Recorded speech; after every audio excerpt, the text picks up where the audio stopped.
बौद्धबाट आजको हाम्रो यात्रा सुरु हुँदैछ मणिचुर दहतर्फ। बौद्धदेखि साँखुसम्मको दूरी करिब 17 किलोमिटर छ र सामान्यतया 45 मिनट जति लाग्छ।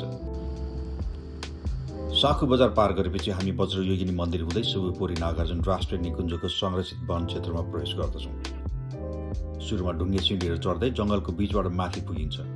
वर्षायाममा बाटो केही चिप्लो हुन सक्छ, त्यसैले सावधानी आवश्यक हुन्छ।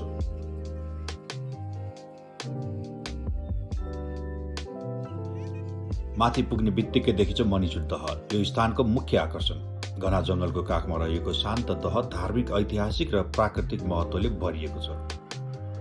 बौद्ध धर्मग्रन्थहरूमा वर्णित राजकुमार मणिचुरले यही क्षेत्रमा आफ्नो महान दान र त्यागको उदाहरण प्रस्तुत गरेको विश्वास गरिन्छ। यही कथाबाट यस स्थानको नाम मणिचुर रहन गएको भनाइ छ। दह वरिपरिको शान्त वातावरण, चराचुरुङ्गीको आवाज र हरियालीले यहाँ पुग्ने जो कोहीलाई मोहित बनाउँछ। केही समय यहाँ बिताएपछि हामी पुनः ओह्रालो झर्छौँ र साँखुबाट सुन्दरी जल जोड्ने रमणीय अफरोड मार्ग समाउँछौँ। करिब 8 किलोमिटरको लामो यो बाटो जङ्गल, पहाड र प्राकृतिक दृश्यले भरिएको छ।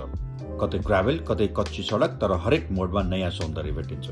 इतिहास, अध्यात्म, प्रकृति र हल्का अफरोडको अनुभव एकै दिनमा लिन चाहनुहुन्छ भने मणिचुर दह र सुन्दरी जलको यो यात्रा उत्कृष्ट रोजाइ हुन सक्छ।